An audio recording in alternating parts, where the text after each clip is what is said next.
What's up, guys? Welcome back to the channel. If you're into tech that feels straight out of science fiction, but is actually happening right now, hit that like button because today's story is wild. In just the past few days, brand new reports have revealed that Chinese labs in Shanghai and Beijing are not only pushing brain-computer chips into human trials, but also building the entire industrial machine to scale it. And get this, while everyone's focused on NEURALINK in the US, China could be setting the pace in ways the headlines aren't even catching. Stick around, because I'm about to break down exactly what's real, what's hype, and why this brain chip race could decide the future of human-computer interaction, and maybe even global power. Imagine this for a second, typing with nothing but your thoughts. No keyboards, no voice commands, no gadgets. Just raw brain power.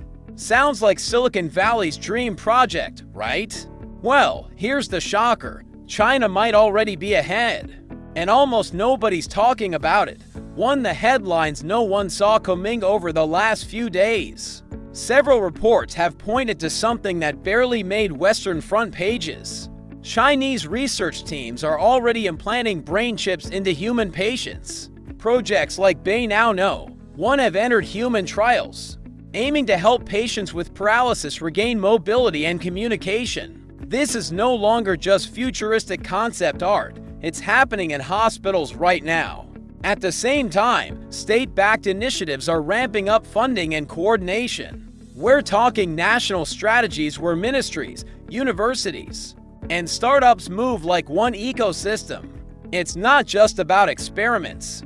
It's about scaling the entire pipeline from hardware to software to clinical application. And here's the kicker. Some experts believe that while Silicon Valley is busy making headlines, China's projects may actually be moving faster under the radar. To the main players in China's brain chip push, let's zoom in. Who's making this possible? New Cyber and the China Institute of Brain Research (CIBR). This group is behind NEURALINK, a semi-invasive, wireless brain-computer interface implant. Reports confirm that real patients have already been part of early-stage trials, with bigger cohorts planned in the months ahead. Shanghai startups like STARMD, smaller in name recognition, but incredibly ambitious. These startups are betting on semi-invasive systems designed for medical rehabilitation. Their pitch: less surgical risk, but still strong signal quality for controlling devices directly with the mind. The tech giants, Huawei, Alibaba, Baidu, now, these aren't making implants, but they are the engine behind the chips and AI models that process neural signals. Huawei, for example, has just rolled out new chip platforms that could provide the computing backbone brain-computer. Systems need to scale. Think of it this way, the startups provide the electrodes, the giants provide the horsepower. 3. The tech, how these chips actually work. No, brain chips aren't all built the same. We're looking at 3 broad categories: invasive, electrodes directly inserted into brain tissue; high precision but high risk. These use arrays of 64 to 256 microneedles that literally listen to individual neurons firing. Think ultra-high-def recording, but with surgical trauma and scar tissue buildup over time. Semi-invasive, placed under the skull but not piercing deep into the cortex. Lower risk, still strong signals. China's NEURALINK uses this approach, flexible electrode grids that sit on the brain surface. Like a high-tech blanket, they capture signals from thousands of neurons at once using 2.4 GHz wireless transmission, powered by electromagnetic induction like wireless phone charging. Non-invasive, ECAPs and external readers. Safer but weaker signal quality.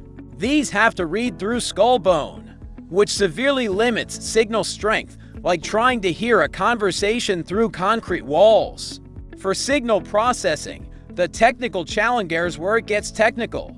Raw neural signals are incredibly noisy and tiny. We're talking microvolts that need amplification by factors of 1,000 to 10,000. The processing happens in 3 stages. Signal cleanup, Custom low-noise amplifiers filter out interference from muscles, heartbeat, and electrical noise while preserving the neural whispers. AI pattern recognition. Deep learning models trained on neural datasets identify meaningful patterns. When you imagine moving your hand or preparing to speak, specific brain regions create recognizable signatures in the electrical activity. Real-time decoding. The system translates these patterns into digital commands within 100 to 300 milliseconds. China's Beinono, one reportedly achieves 15 to 20 characters per minute typing speed. Directly from thought. The hardware challenge. All this processing needs to happen on a chip using less than 10 to 50 milliwatts of power, roughly 1/1000th of your smartphone's processor, to avoid heating brain tissue. 5. Hardware revolution. Custom chips for brain-computer interfaces need specialized silicon. A typical 156 electrode system generates 20 megabytes of raw data per second that needs real-time processing with under 100 milliseconds latency. Chinese teams are building neural processing units (NPUs), custom chips that integrate signal amplification, AI acceleration, and wireless transmission on a single piece of silicon. The power constraint is brutal. The chip can only use 10 to 50 milliwatts without heating brain tissue. The wireless challenge is equally tough, getting data through skull bone, while avoiding interference with medical devices. Chinese systems use inductive power transfer and radio backscatter techniques to transmit data without draining the implanted battery. 6. Technical showdown. Beinono 1 versus NEURALINK. Let me give you a direct comparison. NEURALINK N1 1/24. Flexible electrodes penetrating brain tissue to 100 Mbps. Wireless data rate approximately 5 West. Total power consumption. Individual neuron recordings. Highest resolution. Requires robot-assisted surgery. China's Beinono 1/256 surface electrodes. No tissue penetration. Approximately 10 megabits per second. Wireless data rate 10 MW. Power consumption. Population-level neural signals. Standard neurosurgery procedure. The trade-off is clear. NEURALINK gets higher resolution, but needs more invasive surgery and 500x more power. China chose safety and efficiency over raw data quality. Thanks for watching, and I'll catch you in the next one.